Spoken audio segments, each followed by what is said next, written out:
Alors voilà, donc je continue et peut-être bien que je vais être obligé de revenir sur la notion du coefficient directeur graphiquement, c'est-à-dire comment on calcule le coefficient directeur algébriquement et comment le déterminer aussi graphiquement, parce que c'est une notion de base, donc je ne peux pas continuer le cours si tu as oublié cette notion. Donc pour te faire un petit rappel rapidement.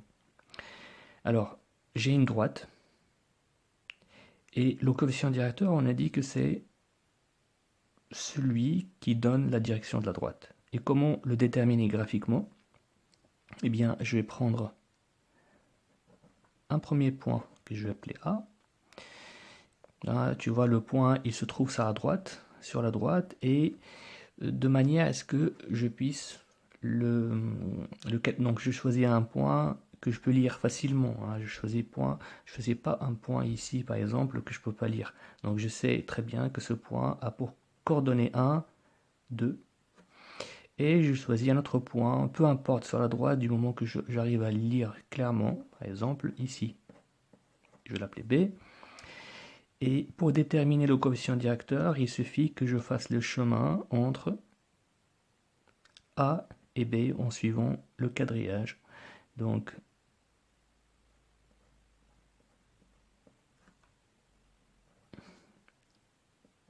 et c'est très important de respecter la direction, enfin le sens de la flèche. Alors, ici, j'ai delta x qui est égal à 1, 2. Je vais à droite, donc c'est positif, 2. Et delta y, puisque c'est sur l'axe des y, j'appelle ça delta y, égale 1, puisque aussi je suis monté. Donc quand je monte, c'est positif. Si je descends, c'est négatif. Quand je vais à droite, c'est positif. Si je vais à gauche, c'est négatif. Alors le coefficient directeur, que j'appelle m, comment est-ce que je le calcule? En faisant delta y sur delta x. Delta y ici, c'est combien? C'est 1. Et delta x, c'est 2. Donc m égale à 1 demi. Voilà mon coefficient directeur, comment on le détermine graphiquement. Algébriquement, je te l'avais dit tout à l'heure, m égale f de x2 moins f de x1 sur f de x sur x2 moins x1. Donc c'est-à-dire que je vais prendre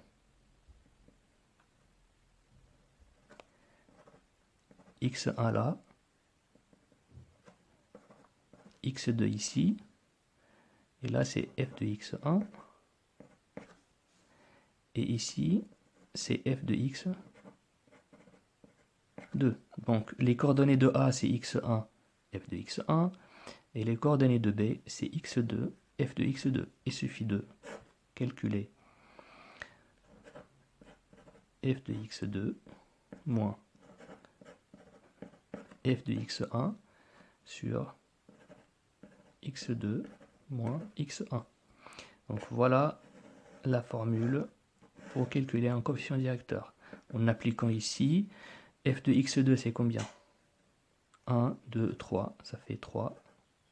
Moins f de x1 c'est combien? C'est 1, 2, f de x1 c'est 2. Sur, j'applique x2 moins x1, x2 c'est 1, 2, 3. Et x1 c'est 1. Ce qui me donne 3 moins 2 ça fait 1.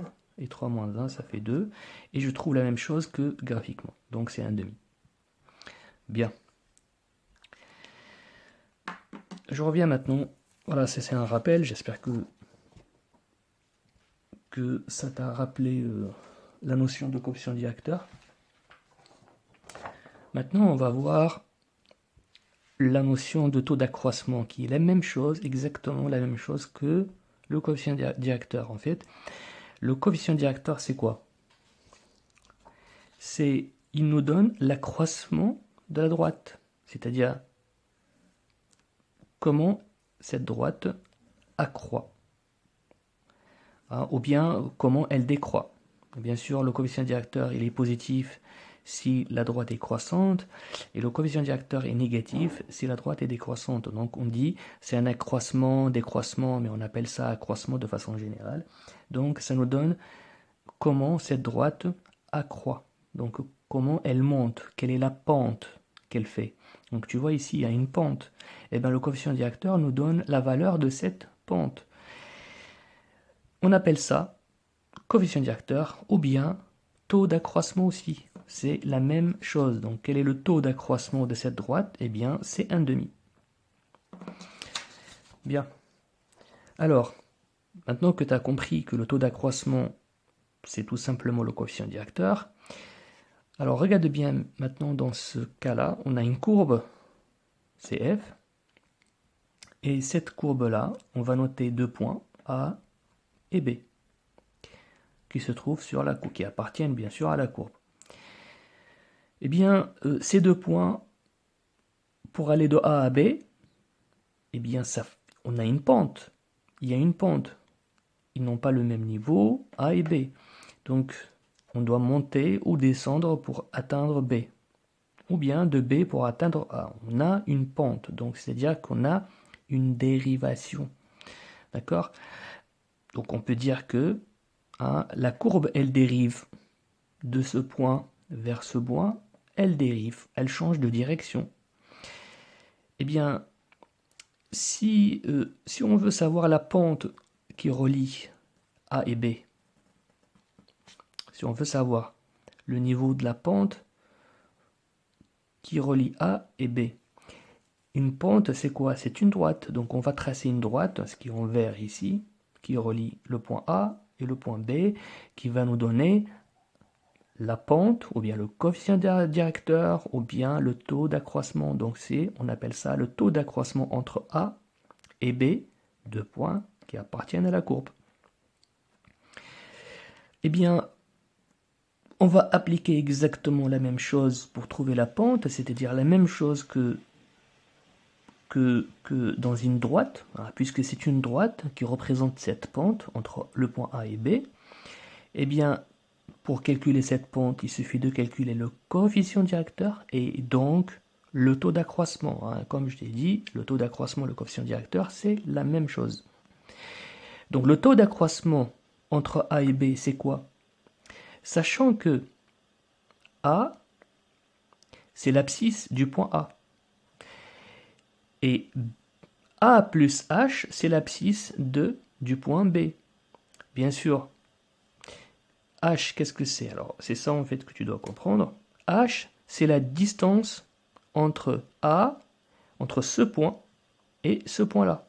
Donc, tu vois, H, c'est la distance. Donc, ici, l'abscisse, c'est A. Et l'abscisse, ici, c'est quoi? C'est cette abscisse-là plus une distance H. Donc, si on rajoute une distance H à A, on obtient ce point-là.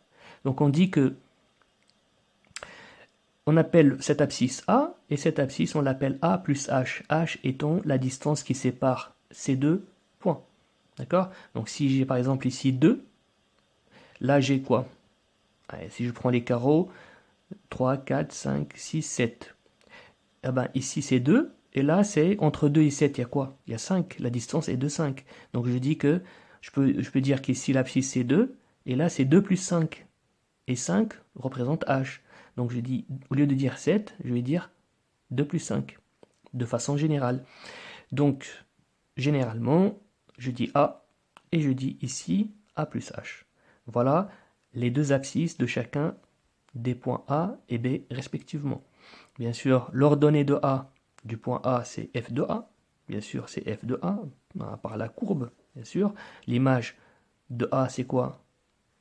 C'est F de A. Et l'image du point B, eh bien, c'est F de A plus H, puisque le point s'appelle A plus H, l'abscisse plutôt, c'est A plus H. Ben, son ordonnée, c'est quoi? Son image, c'est quoi? Par la courbe, eh bien, c'est F de A plus H. Maintenant, essayons d'appliquer